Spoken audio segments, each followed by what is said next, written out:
લોકો જેઓ આવ્યા છે એમને ઈસુના નામમાં સલામ. આજે એક નવી વાત હું તમને કહેવા માગું છું, પછી અભ્યાસમાં જઈએ. પ્રભુ ઈસુ એ પ્રમાણે કહીને ગયા કે કોઈ માણસ કદી સ્વર્ગમાં ગયું નથી અને કોઈએ સ્વર્ગ જોયું જ નથી. એટલે કોઈ માણસ આપણને એમ કહે કે સ્વર્ગમાં આવું છે આવું છે આવું છે, તો એ બહુ વિશ્વાસપાત્ર નહીં. પછી ઈસુએ શું કહ્યું કે છે કેવળ ઈશ્વરનો દીકરો જે સ્વર્ગમાંથી આવ્યો છે એણે સ્વર્ગની વાતો કહી છે. બીજા શબ્દમાં કહીએ તો ઈસુ જે સ્વર્ગમાંથી આવ્યા એમણે જે વાત કહી એ જ સ્વર્ગની વાત કહેવાય. હવે હું એટલા માટે બોલું છું કારણ કે પ્રગટીકરણમાં આપણને સ્વર્ગ દેખાવાનું છે. જેમ જેમ ઉઘડતું જશે એમ એમ દેખાશે, પણ એ જે સ્વર્ગ દેખાશે તે કોઈ માનવ કલ્પિત નહીં હોય, પણ જે હકીકતમાં છે, જે ઈસુએ બાઇબલમાં બતાવ્યું છે એ પ્રમાણે દેખાશે. કોઈ કાલ્પનિક નહીં હોય એમ કે કોઈ કવિતા હોય કે કોઈ માણસે બનાવીને ચિત્ર મૂક્યું હોય એવું નહીં. જેવું ઈસુએ બાઇબલમાં બતાવ્યું એવું જ પ્રગટીકરણમાં આપણને સ્વર્ગ દેખાશે. હવે તમે કદાચ એમ માનો કે કયા આધારે હું કહું છું, તો તમે જુઓ એક વાત હું કહીને પછી શિક્ષણમાં જાઉં. આપણને અત્યાર સુધી શીખી ગયા એમાં રાજ્યાસન દેખાયું, પછી વેદી દેખાઈ. અત્યાર શીખી ગયા એની વાત કરું છું. આગળ રાજ્યાસન આવી ગયું, ગઈ વખતે વેદી આવી. અચ્છા, હવે જો વેદી આવે તો ત્યાં મંદિર હોય. આ આપણને સ્વર્ગમાંથી દેખાયેલું જોવા મળે છે. હવે સવાલ મોટો એ આવ્યો કે પ્રગટીકરણ વિશ્વાસી લોકો માને તો ખ્રિસ્તી હોવાના કારણે એને સાચું માનવું જ પડે. મગજમાં ના ઉતરે તો જૂઠું ના કહેવાય કે ખોટું છે, કારણ કે ખ્રિસ્તી છે, વિશ્વાસી છે. પણ જે લોકો વિશ્વાસી નથી અને એને જ્યારે આ સાચું માનવાનું આવે ત્યારે ગડબડ થાય. એટલે મારા પ્રભુએ સરસ મજાનું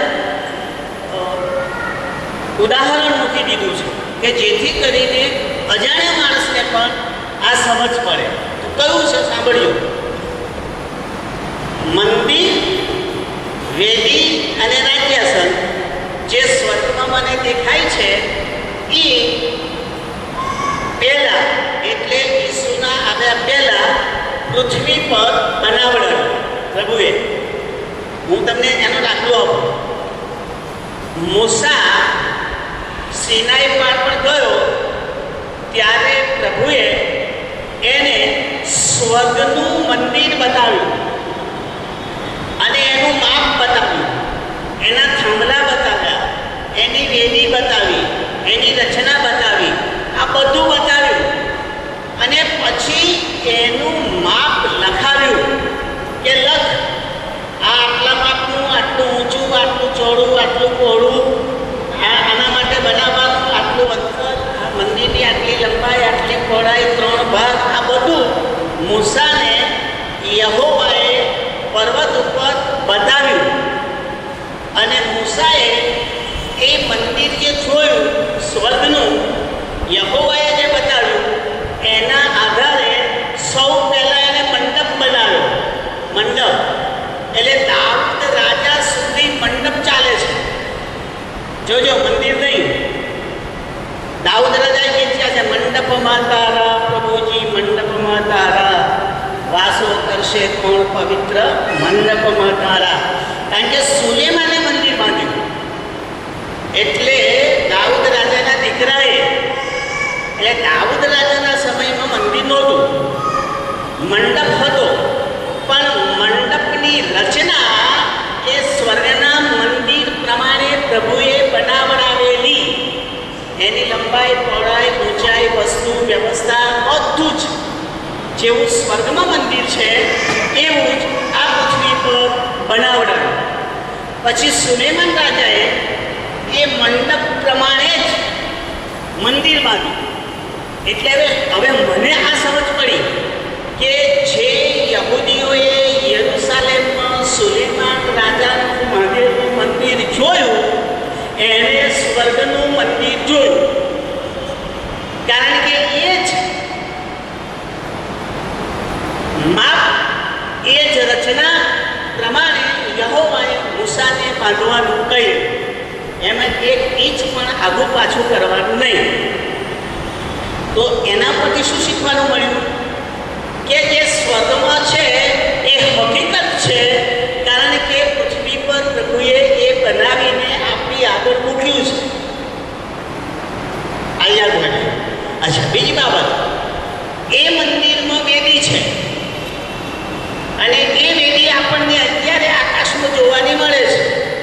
હવે એ મંદિરની જે વેદી છે એ જૂના કરારમાં આપણે વારંવાર જોઈએ છે, કારણ કે ત્યાં અર્પણો થાય છે. હવે આજનું જે શિક્ષણ છે એ વેદીથી શરૂ થશે અને પૃથ્વી પર આવીને ઊભું રહેશે, સ્વર્ગની વેદીથી. પણ જૂના કરારની વેદી જો તમે જુઓ તો ત્યાં વેદી અને લોકો વચ્ચે પ્રભુ છે. લોકો વેદી પાસે આવે છે અર્પણ લઈને, ત્યારે પ્રભુ આવે છે અને અર્પણને માન્ય કરે છે. ખ્યાલ આવ્યો તમને હું બોલું છું તે? આ નહીં સમજો તો સ્વર્ગની વેદીને નહીં સમજાય. ફરી બોલું, સાંભળો. પ્રભુએ મંદિરની વેદી એટલા માટે મૂકી કે લોકો અર્પણ લઈને વેદી પાસે આવે અને પ્રભુ આવીને એ અર્પણને માન્ય કરે. એટલે પ્રભુ અને પ્રજા વચ્ચેનો સંબંધ એ વેદી પાસે પૂરો થાય. હવે સાંભળજો, હવે સ્વર્ગમાં અર્પણ નથી. કેમ? કારણ કે એક વખતનું સર્વકાલિક અર્પણ ઈસુએ આ વેદીમાં એટલે વધસ્તંભ પર પૂરું કરી દીધું. હવે એ જે અર્પણ થયું એ પોતે વેદીમાં છે. ખ્યાલ? એ આમાં આજે આવશે. વેદી અર્પણનું સ્થાન છે, યાજક ઈસુ ખ્રિસ્ત છે અને અર્પણ પણ પોતે જ છે. પોતાનું જીવન આપ્યું છે. એટલે સ્વર્ગમાં મારો ને તમારો વેદીના કારણે ભાગ છે. જો વેદી ના હોય તો સ્વર્ગમાં મારા ને તમારા માટે કોઈ ભાગ નહીં. આખી જિંદગી ભજન કરીએ તોય નહીં. કારણ કે મૂળ વસ્તુ શું છે? વેદીમાં પરમેશ્વર અને માનવનું સમાધાન થાય. એટલે સ્વર્ગની વેદીમાં ઈસુ યાજક અને ઈસુ અર્પણ, એ બે મને સ્વર્ગમાં ઈશ્વર પાસે લઈ જશે.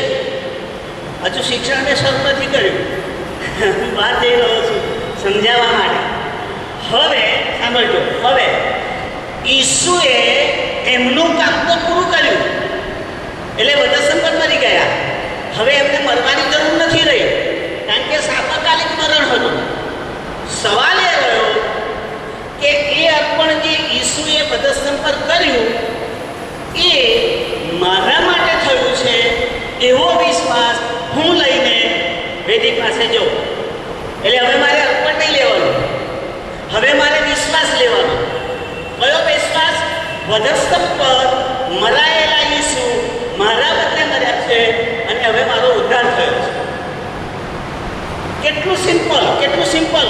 કોઈ ધર્મક્રિયા નહીં, કોઈ મહત્વ નહીં, કોઈ મારી કે કોઈની કામની મોટાઈ નહીં, કેવળ સિમ્પલી વિશ્વાસ. ઈસુ વેદી પર મારા માટે અર્પણ થયા છે, આ માનીને હું મરી જાઉં તો વેદીના ત્યાં ઈશ્વરને મેળવવા સમર્થ છું, મારા કોઈ કામથી નહીં. અચ્છા, હું તમને થશે કે હું વેદી કેમ લાગો? કારણ કે જૂના કરારમાં હિજકેલ પ્રબોધક ને દૂત આવીને કહે છે કે વેદી નીચે અંગારામાંથી આગ લે. દૂત આવીને હિજકીએલને કહે છે, વેદીની નીચે અંગારામાંથી આગ લે અને યરુશાલેમ પર વેરી નાખ. હું આ સાચું બોલું છું, હિજકીએલમાં છે. ના મળે તો મને કહેજો, હું બતાવીશ. 10મા અધ્યાયમાં હશે, હિજકીએલના 10મા અધ્યાયમાં.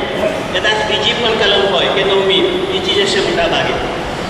હિજકીએલ 10 અને 2 હશે. ત્યાં પ્રભુએ એ પ્રમાણે કહ્યું હિજકીએલને, વેદીમાંથી અંગારા લે અને યરુશાલેમ નગર ઉપર વેરી નાખ. એટલે હું યરુશાલેમનો ન્યાય કરીશ.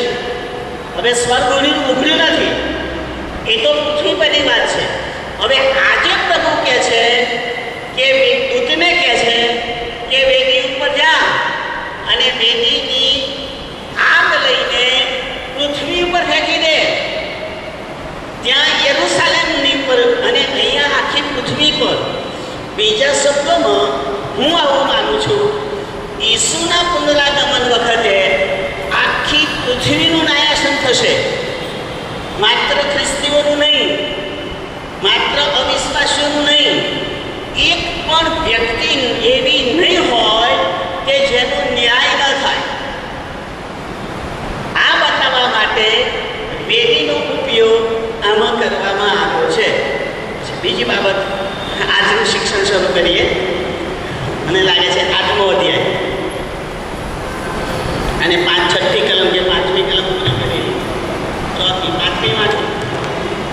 4થી તે દૂતોના હાથમાંથી ધૂપની ધૂળી સંતોની પ્રાર્થનાઓ સાથે દેવની આગળ ચડી. હમણાં તમે કહેજો થવાનું છે શું? ન્યાય. જો નેપાળમાં ધરતીકંપ થયો, 5000 માણસો મરી ગયા. હમણાંની જ વાત, રવિવારની જ, બરાબર. હવે તમને એમ થશે કે આપણે પછી ગયા નહીં, મરી ગયા, એટલે આપણે ભાગ્યશાળી ને દુર્ભાગ્યવાળા, બરાબર. તો આ વાત પણ ઈસુએ આગળથી આપણને કહી. જાણો છો કઈ ગઈ? યરુશાલેમમાં રહેતા યહૂદીઓને ઈસુએ એ પ્રમાણે કહ્યું કે શિલોહાનો પેલો ગોરજ તૂટી પડ્યો અને પેલા 20 માણસ દબાઈને મરી ગયા, કે તમે એવું માનો છો કે પાપી હતા એટલે મરી ગયા, તમે મરી ગયા? ના, એ પાપી હતા ને મરી ગયા એટલે નહીં, પણ તમને ચેતવણી આપવા માટે મર્યા કે ચેતો, પસ્તાવો કરો અને પાછા ફરો, નહીં તો એ 20 મરી ગયા એમ તમે બધા મરી જશો. આ ઈસુના શબ્દો બોલ્યો. જો ભાઈ ઈસુના શબ્દોમાં મારાથી આગળ પાછું થાય નહીં. એ જો કહેતા હોય કે ચેતવણીને સારું સૂરજ તૂટી પડ્યો અને લોકો મરી ગયા, એ આપણા માટે પસ્તાવાનું ચિહ્ન. જેથી ફરીએ ઈસુ પાસે આવીએ તો નેપાળનો સૂરજ તૂટ્યો. પેલો મોટો પિલર હતો, ટેમ્પલ ઉપર ચડીને લોકો નેપાળમાં જોતા હતા, કુતુબ મિનાર જેવું. એ મને ખબર નથી, પણ એ તૂટ્યો અને કેટલાય માણસો મરી ગયા. ત્યારે મને બાઇબલ યાદ આવ્યું કે નેપાળમાં પ્રભુએ એ બધા પાપીઓ હતા એટલે મારી નથી નાખ્યા, અવિશ્વાસીઓ હતા એટલે મારી નથી નાખ્યા, પણ આપણને ચેતવણી આપી, હવે આવું ગમે ત્યારે થશે, ગમે ત્યારે થશે.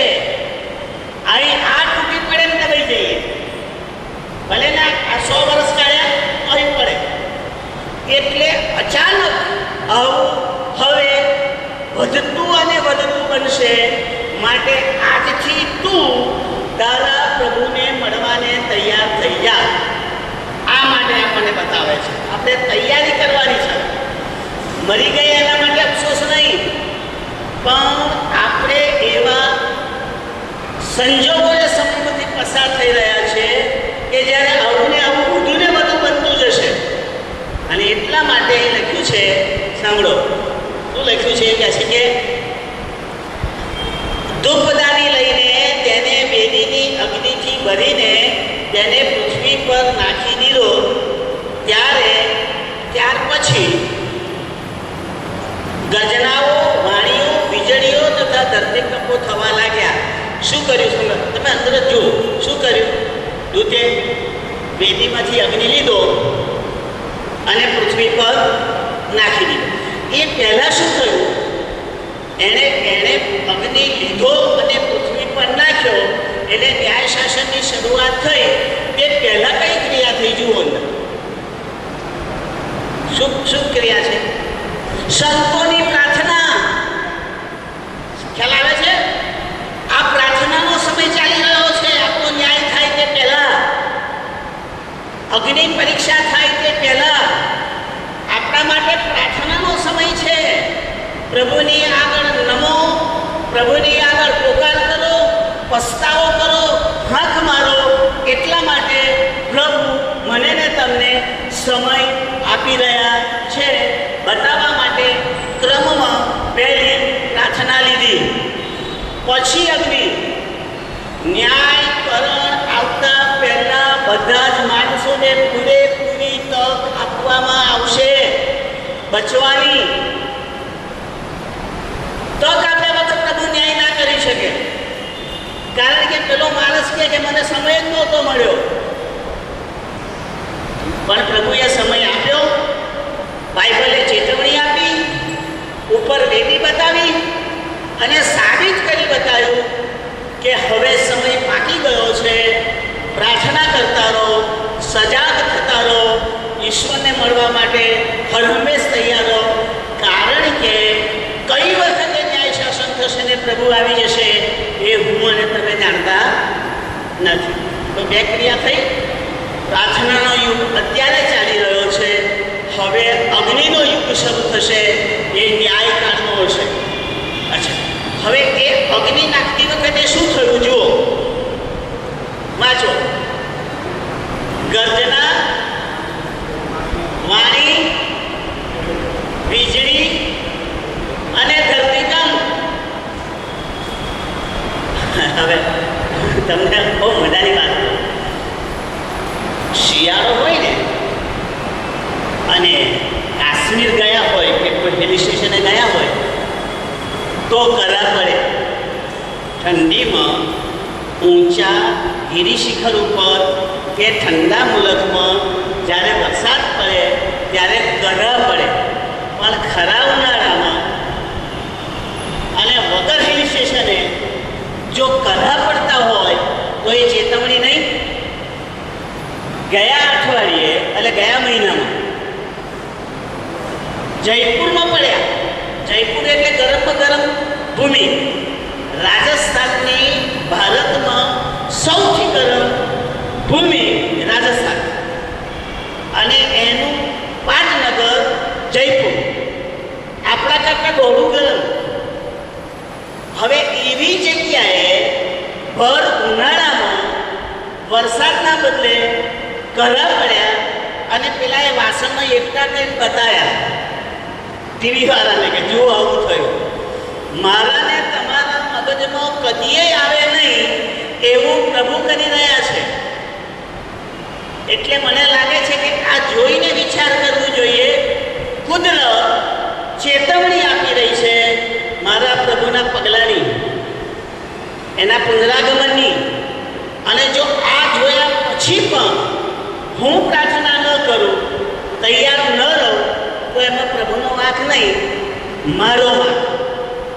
અને હું આશા રાખું છું કે શીખ્યા પછી આપણે તૈયારી કરવી જ પડશે.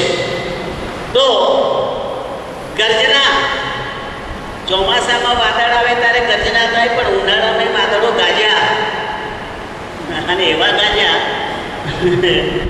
કે જાણે ભર ચોમાસું હોય. ભલે વરસાદ ના વરસો પણ ગાજુ તો કરવું ને, ધડાધડ કરીને જતું રહ્યું. બરાબર? હે મેં તો મને ખ્યાલ નથી. જેને જોયા હોય તે માની લેજો.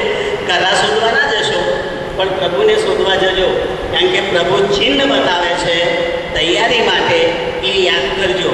કરા તો ઓગળી જશે, પણ પ્રભુ ઓગળવાના નથી. એ તો આવીને જ ઉભા રહેશે. અચ્છા, ગર્જના.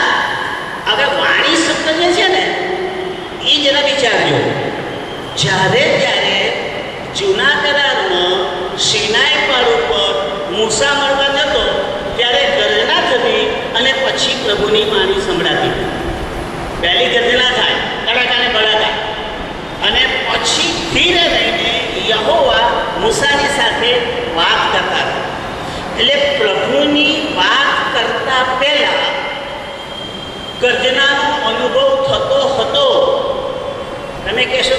જૂના કરારનું ગયું અને આપણે તો નવા કરારવાળા.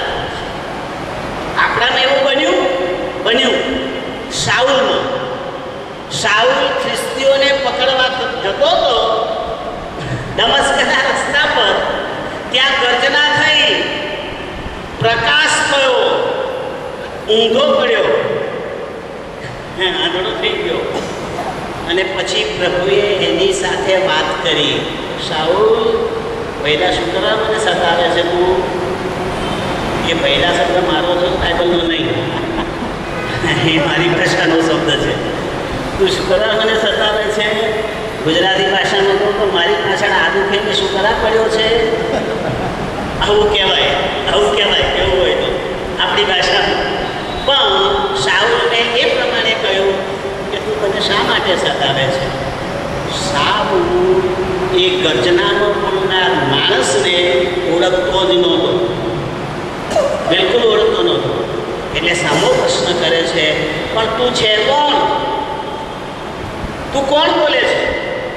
એટલે ઈસુએ ઓળખાણ આપી, હું ઈસુ છું જેને તું સતાવે છે.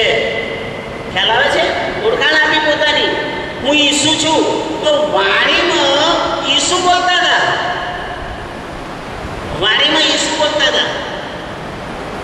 હવે તમે જુઓ, પુનરાગમન વખતે ગર્જનાઓ થશે, બધા ગર્જના સાંભળશે, અમુક જ માણસોને વાણી સંભળાશે, બધાને નહીં.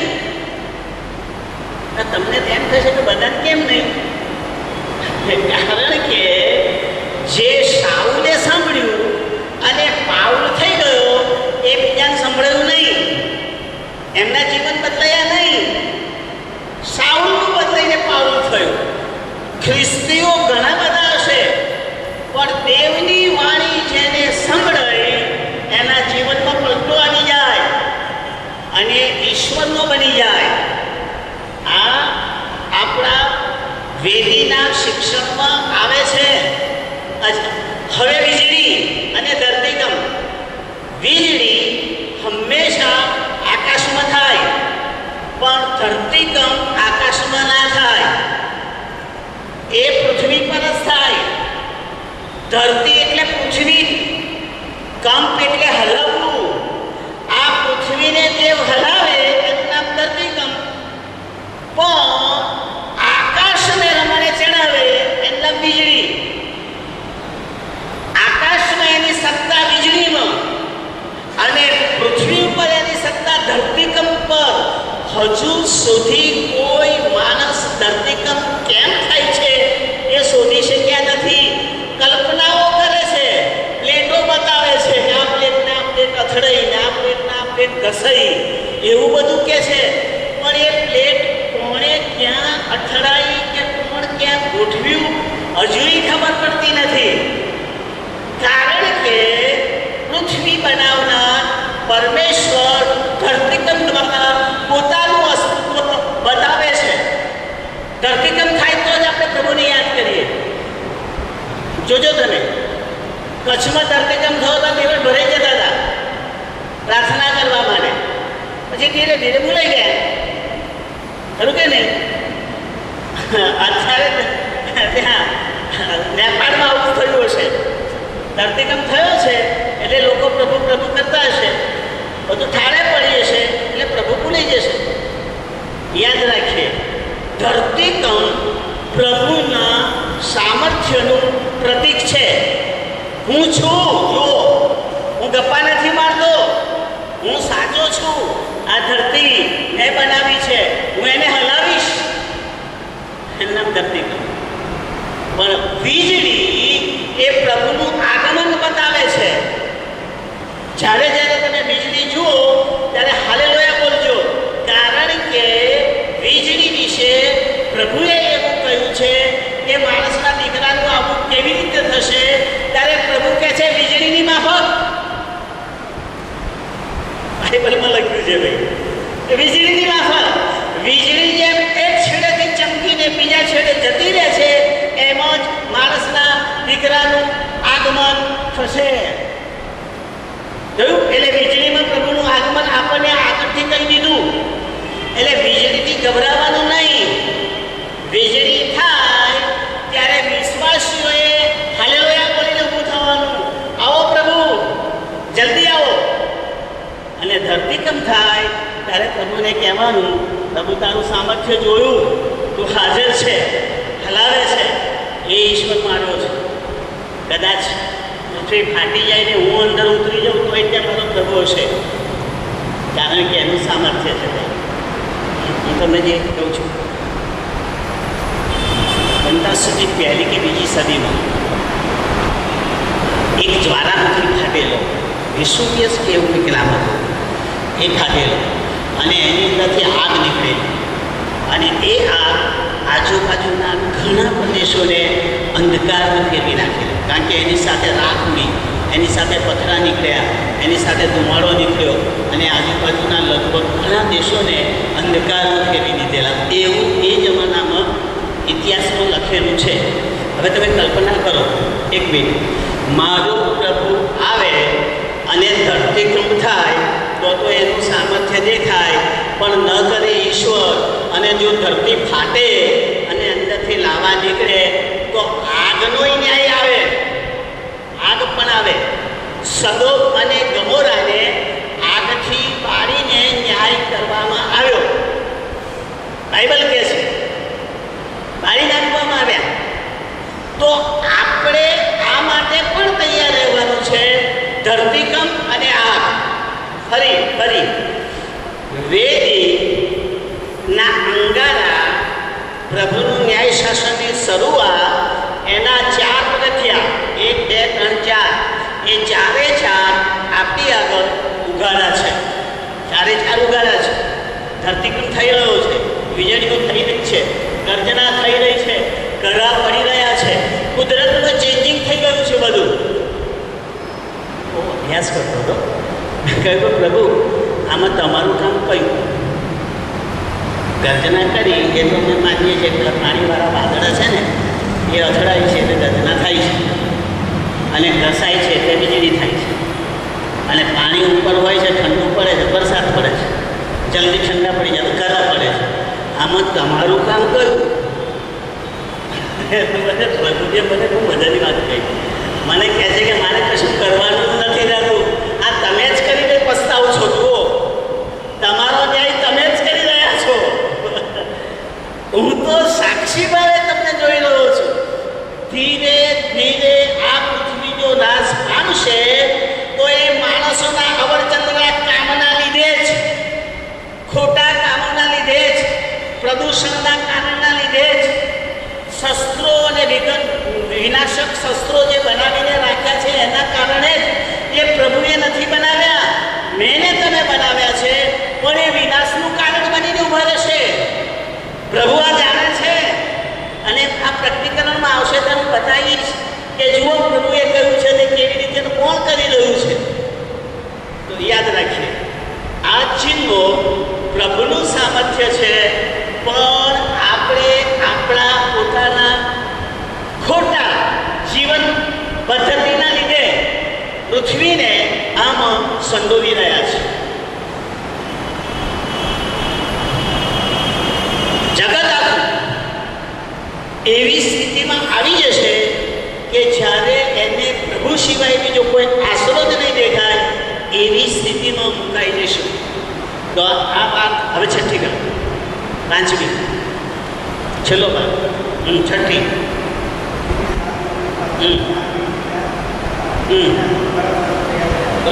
હવે આટલું થઈ ગયું, પ્રાર્થના થઈ ગઈ, આગ મેળવવામાં આવી, પ્રભુની ક્રિયા બતાવવામાં આવી. હવે ન્યાયનું ચિત્ર શરૂ થયું. ન્યાયના ચિત્રમાં 7 દૂત અને 7 રણશીંગડા. હવે પહેલા દૂતને કહ્યું કે વગાડ, એટલે હવે પહેલા દૂતે વગાડવાનું શરૂ કર્યું. સાંભળજો બરાબર. સ્વર્ગમાં પાંખવાળો દૂત રણશીંગડું લઈને વગાડે એવું જોવાની કોશિશ કરશો જ નહીં, કારણ કે પ્રભુનો દૂત ગમે ત્યારે રણશીંગડું ફૂંકી શકે છે. એ દ્રશ્ય હોય કે એ અદ્રશ્ય હોય, રણશીંગડું ફૂંકાશે એ 100% વાત છે. તો છઠ્ઠી કલમમાં શું છે? રણશીંગડું તૈયાર થયા પછી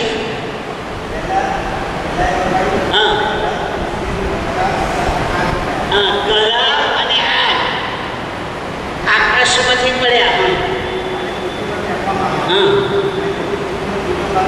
હાલેલુયા.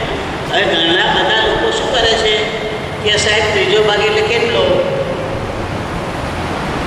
આપણા મોદી સાહેબ કહે છે ને કે ભારતની વસ્તી 125 કરોડ એવું બોલે છે વારંવાર. 125 કરોડ 125 કરોડ, બરાબર? તો એનો ત્રીજો ભાગ કઈ નાખીએ આપણે, બરાબર? તો 42 કરોડ. તો 42 કરોડ મરી જાય. આવું ગણવા રહેશો નહીં.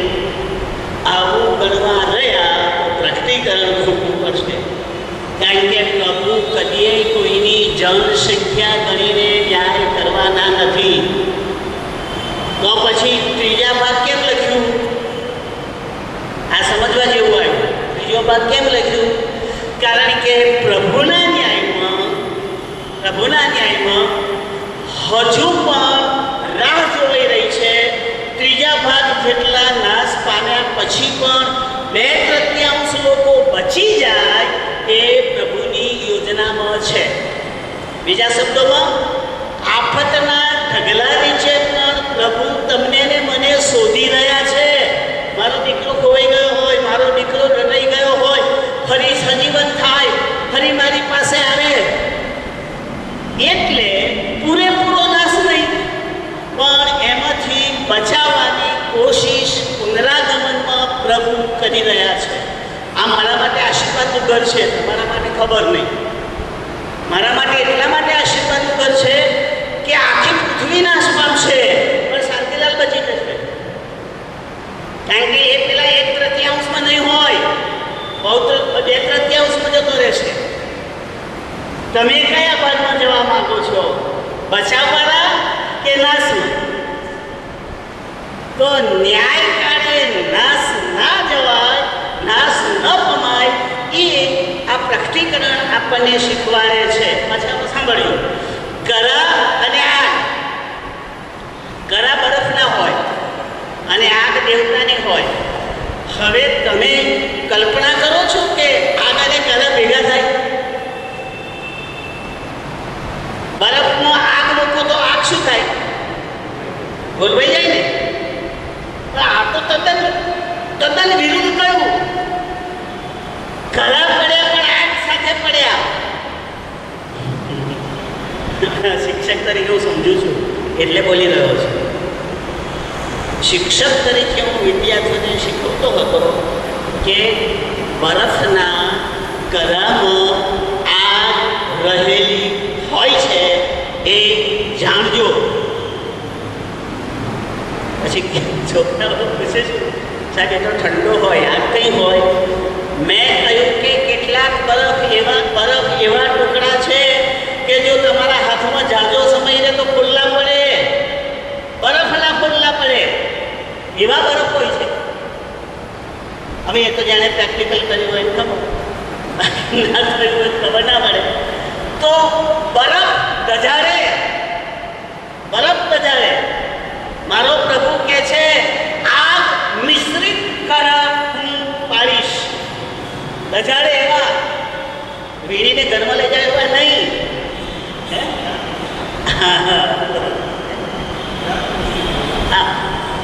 આગ અને કરા લખ્યું, પણ હવે આવ્યું એમાં રક્ત. એટલે લોહી. આકાશમાં લોહી હોય જ નહીં, અને આકાશમાંથી કળા પડે તો એમાં લોહી કઈથી આવ્યું? પણ બન્યું. હું તમારો દાખલો આપું શિક્ષક તરીકે વધારે સારું. અમેરિકાએ સદામ હુસેન ઉપર હુમલો કર્યો, ઈરાક ઉપર. ત્યારે એણે એની રિફાઇનરીને દરિયામાં છોડી દીધી. એ પણ કહેતું રિફાઇનરી, બધું એનું ક્રૂડ ને ખનિજ તેલ ને બધું દરિયામાં છોડી દીધું. એટલે ઈરાકનો દરિયો તો કાળો થયો જ, પણ ભારતના દરિયા સુધી એ તેલ આવ્યું. ભાઈ આ તો હું વાંચેલું બોલું છું, હું જોવા નથી ગયો. પેપરમાં આવેલું કે ભારતના દરિયા સુધી કાળું કાળું તેલ ત્યાંથી મોજા દ્વારા અહીં આવ્યું. તો ત્યાં જે પરિસ્થિતિ થઈ એ ભારતના કિનારે આવ્યું. હવે સવાલ કરો, એ પછીનું જ્યારે ચોમાસું આવ્યું ને, આ બન્યું પછીનું જે ચોમાસું આવ્યું ને, ત્યારે પેપરવાળાએ કહેલું કેટલીક જગ્યાએ કાળો વરસાદ થયો, એવું પેપરવાળા બોલેલા. કાળો વરસાદ. કેમ કાળો વરસાદ થયો? કારણ કે વરસાદ એ દરિયાના પાણીમાંથી ઊભો થાય અને દરિયાને જ કાળો બનાવી દીધેલો. એટલે જે પાણી ઊભું થયું એ અસરવાળું થયું અને એટલે કેટલીક જગ્યાએ કાળો વરસાદ થયો એવું કહેવામાં આવેલું તે વખતે. હવે અહીં પ્રભુ કહે છે રક્ત મિશ્રિત કરવા પડશે. લાલ આય બની ગયું. ક્યારે બની જાણો છો? તો એ વાત જવા, ઇઝરાયેલી લોકોને જે દરિયામાંથી પસાર થવાનું હતું એ દરિયાનું નામ શું? કેમ લાલ? એને લાલ સમુદ્ર કેમ કરો? બધા જાણે છે લાલ દરિયો દાળ, પણ લાલ કેમ? કદી મતલબ વિચારતા નથી આપણે. બાઇબલ એકદમ માની લીધું. કારણ કે એ સમુદ્રની નીચેની જે રેતી છે એ લાલ કલરની છે. એટલે પાણી તો ચોખ્ખું જ, પણ દેખાય લાલ. એટલે લોકોએ એનું નામ લાલ દરિયો પાડ્યું. રેડ સી, લાલ સમુદ્ર. પડી ગયું તો પડી ગયું. એવી રીતે કાળો દરિયો છે. નકશો જોજો, બ્લેક સી છે. આ તો અંદર છે એટલે આપણે માનીએ છીએ. અચ્છા, હવે મારો બહુ મોટો સવાલ છે, સાંભળ્યો. સ્વિટ્ઝરલેન્ડમાં મને લાગે છે 1400ની આજુબાજુ જે વરસાદ પડ્યો એ લોહીના રંગવાળો હતો, લાલ રંગ. એટલે વૈજ્ઞાનિકો બધા એની તપાસ કરવા બેસી ગયા કે વરસાદનું લોહી કઈથી આવ્યું, જેમ ગરામાં લોહી પડ્યું એમ. બહુ તપાસ કરી. પછી ખબર પડી. શું ખબર પડી જાણો છો? એ ભૂમધ્ય સરોવર અને ભૂમધ્ય સરોવરની કિનારીએ એક નાના પાંદડાવાળી વનસ્પતિ થાય છે. એના પાંદડા લાલ રંગના હોય છે, બહુ નાના નાના, લૂણીની ભાજી જેવા. એનાથી એના પાંદડા લાલ થાય છે. પણ વાવાઝોડામાં એ પાંદડા તૂટ્યા અને વંટોળિયામાં ઉપર ચડી ગયા. આ વૈજ્ઞાનિકોને શું કહો કે હવે ઉપર ચડેલા પાંદડા વાદળાઓની સાથે, પાણીની સાથે મિક્સ થઈ ગયા. લાલ કલરનું પાંદડું એ ત્યાં પાણીની સાથે મિક્સ થાય તો એ પાણીના રંગમાં ઓગળે. હવે એક બે પાંદડાની વાત નહોતી, આ તો વંટોળિયો હતો. વંટોળિયો એટલે હવે હું તમને મારી વાત કરું તો વધારે સારું. હું નાનો હતો, ખેતરમાં ડાંગર તૂટતો હતો અને વરસાદ પડ્યો અને મેં નાની નાની માછલીઓ પડી ઉપરથી ટપ ટપ ટપ વાગે. માછલીઓ પકડીને ડાંગર વધતા રોકતા પકડીને ઉપર તો ઉપરથી કઈ બી માછલી આવી. માછલી તો તળાવમાંથી હોય. મારા મગજમાં ઉતર્યું જ નહીં. આ માછલી આ વરસાદમાં કઈથી પડે, પણ પડી રેસર વાળીના હાથમાં નાની નાની. પણ શિક્ષકની કેવ હોય, કશું આવું થાય ને એટલે મગજ વિચાર કરતું થઈ જાય, કેમ આવું કેમ આવું. પછી ખબર પડી કે જ્યારે સમુદ્રમાં મહા સુનામી આવે છે, એટલે ઘોર ચક્રવાત, ત્યારે નાની માછલીઓ નહીં, મોટી મોટી માછલીઓ ઉપર ચડી જાય છે. અને જ્યારે વાવાઝોડું શાંત પડી જાય છે ત્યારે ઉપર ચડેલી માછલીઓ નીચે જ આવે. એટલે કદાચ એવા વાવાઝોડામાં નાની નાની માછલીઓ ઉપર ચડી હશે અને એ અટકી ગઈ હશે તો વરસાદમાં પડી. મારા ખેતરમાં ઘણી બધી પડી, મને હાથમાં પડીને વાગી થઈ. પણ પછી મને થયું કે આ ઉપર પેદા થયેલી માછલી નહીં, આ નીચેની જ માછલી ઉપર ચડી પડી. આ મારો દાખલો હતો. મેં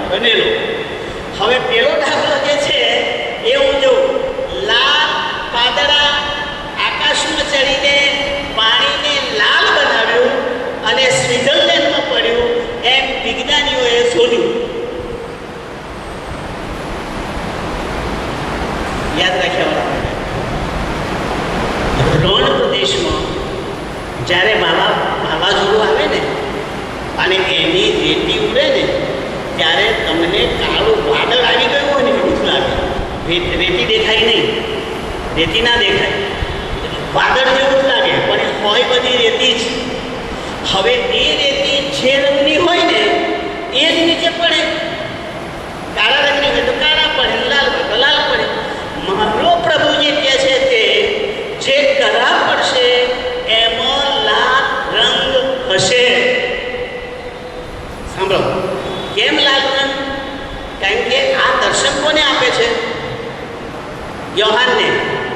અને યોહાનની જાતિ કઈ? યહૂદી. અને યહૂદીનું વતન કયું? ઇઝરાયલ. અને ઇઝરાયલ પાસે દરિયો કયો? ભૂમધ્ય.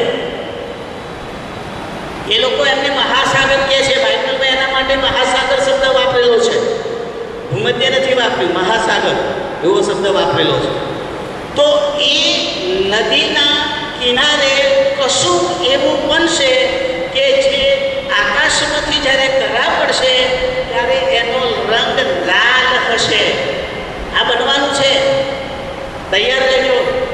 કદાચ અહીં પણ આવી જાય, ત્યાંથી જોરદાર પવન આવે, પણ કરામાં લાલ રંગ જોવાનો મળ્યો. એ ન્યાયનું પ્રથમ ચિહ્ન હતું. આ કુદરતી વાત આવી. તો મારે શું લેવા દેવા? લાલ પડે કે કાળું? તો મારે આ જોવાનું છે. કારણ કે હું તો મારી જાતને પ્રભુને સોંપીને ચાલું છું. ન્યાય કોનો થવાનો? મારો. ખરું? કરાનો નહીં. કરા તો ચિહ્ન છે ન્યાયનું, પણ ન્યાય મારો થવાનો છે. તો પ્રભુ મને કરો કેવું બતાવે છે? સફેદ કરો, લાલ રંગનો. લાલ રંગનો કરો બતાવે છે, લોહીવાળો.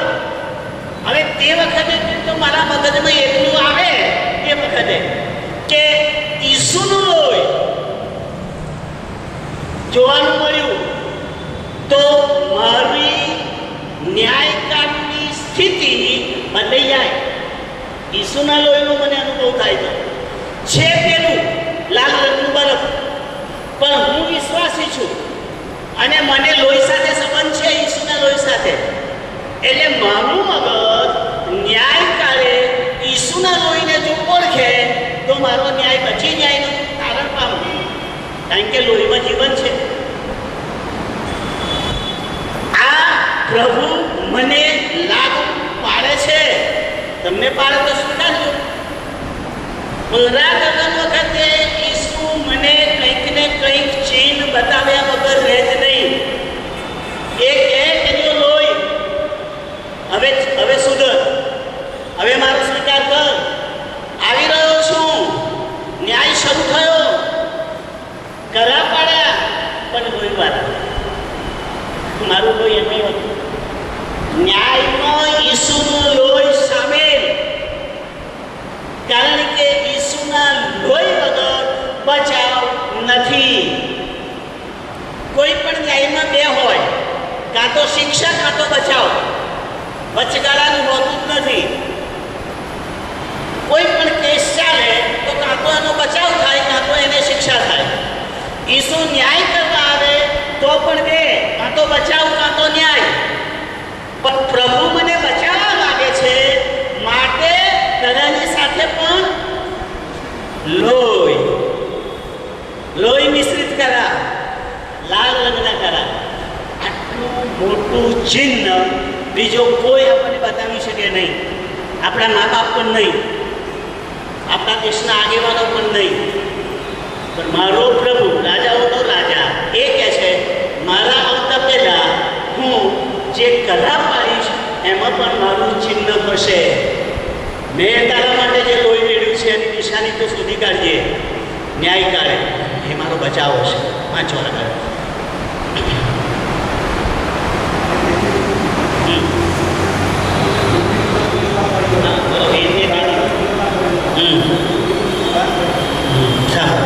શું થયું?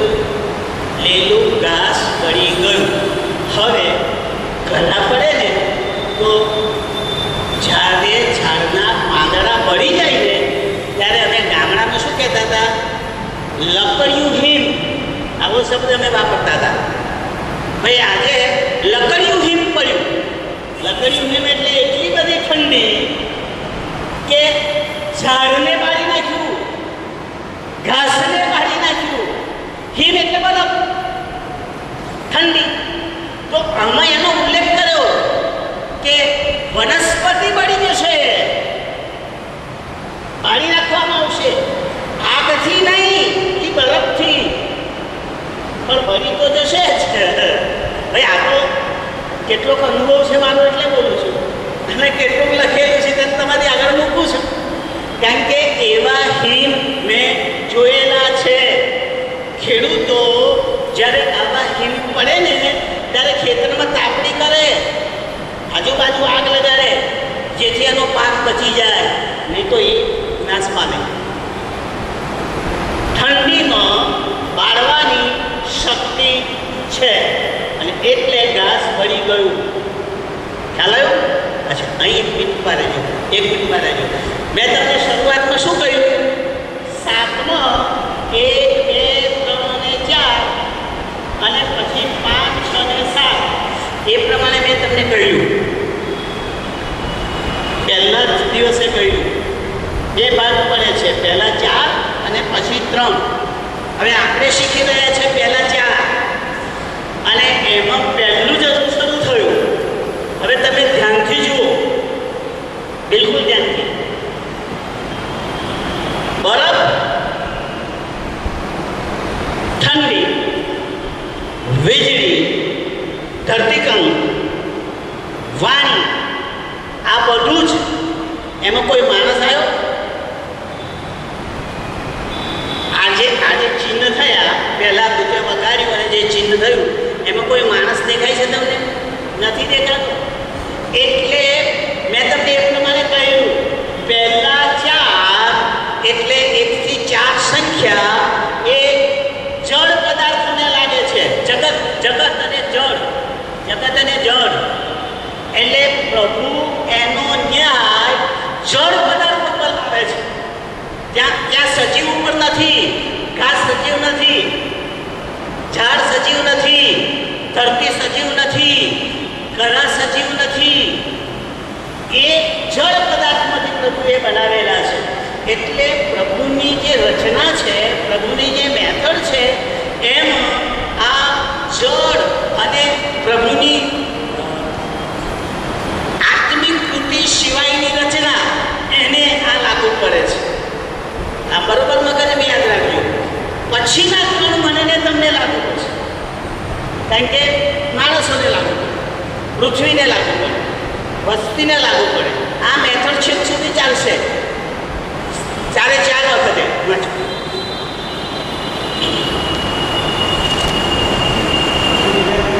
હા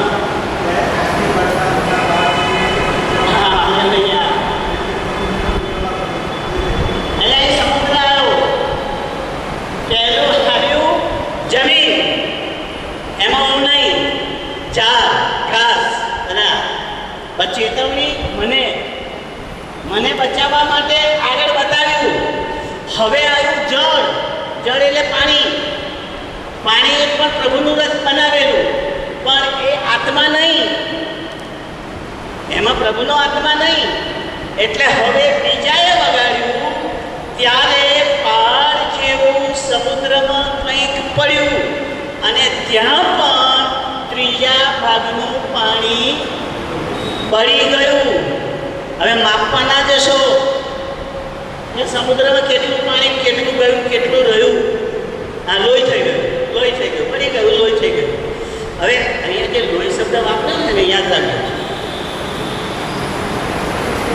મિસરની નાઇલ નદીનું પાણી મૂસાએ લોહી બનાવ્યા. આ યાદ રાખજો, લોહી બનાવ્યા. એટલે પ્રભુના પરાક્રમમાં પાણીનું લોહી બનાવવાની શક્તિ આ પૃથ્વી પર આપણે જોઈએ છીએ. હવે જ્યારે પ્રભુ આવશે ત્યારે દરિયાને 3 ભાગના દરિયાને લોહીમાં ફેરવી શકે છે, મારી શકે છે, સૂકવી શકે છે, અથવા તો 3 ભાગને નુકસાન કરી શકે છે. સાંભળજો. પણ પડ્યું શું? પાળ જેવું કશું પડ્યું, દરિયામાં પડ્યું પાળ જેવું. ચિત્ર બતાવ્યું પાળનું, પણ કોઈક એવો પદાર્થ છે કે જે દરિયામાં પડે છે, એ સળગતો છે અને પડે છે અને દરિયાની સ્થિતિ બદલાઈ જાય છે. હવે તમે જોજો, માથીની લખેલી સુવાર્તામાં પ્રભુ ઈસુ ખ્રિસ્ત એમ કહે છે કે આકાશમાંથી એક પ્રકાશિત તારો પૃથ્વી પર પડ્યો. એક તારો પડ્યો આકાશમાંથી પૃથ્વી. સાંભળજો મને. અને પછી હું તમને બતાવું, કારણ કે જોવાથી ફાયદો થશે. હું વડે બોલું લુક 10 અને 11 છું. લુક 10 અને 11 વાંચો જોઈએ. એટલે હું મોડે બોલું એના કરતાં શોધો તો વધારે પાકું. લુક 10 અને 11 જસ બોલ. લુક 10 ને 11. હા, શૈતાનને વીજળીની પેઠે આકાશમાંથી પડેલો જોયો. શૈતાન પાળ જેવો છે અને એ જ્યારે પડે ત્યારે કગાડી નાખે માણસોના. મારાને તમારા વિનાશ કરવા માટે શૈતાનનો શક્તિ છે, પણ મારો પ્રભુ કહે છે ત્રીજા જ ભાગને મારશે, બાકીનાને તું બચાવી લઈશ. ત્રીજા ભાગને નાશ પામશે, 2 ભાગને તું બચાવનારો બેઠો છું. એનો અર્થ એ થયો કે પુનરાગમન વખતે શૈતાન ગમે તેટલું જોર કરે પણ વિશ્વાસીઓને કશું કરી શકશે નહીં, કારણ કે વિશ્વાસીઓને બચાવનાર ઈસુ હજુર રહેશે. સારું, મને લાગે છે બંધ કરવું પડશે, કારણ કે 9 થયા, બરોબર? એટલા માટે આવતી વખતે વધારે સારી રીતે જોઈશું. ભલે 2 કલમ લેવા છે, પૂરી કરી દો. હા,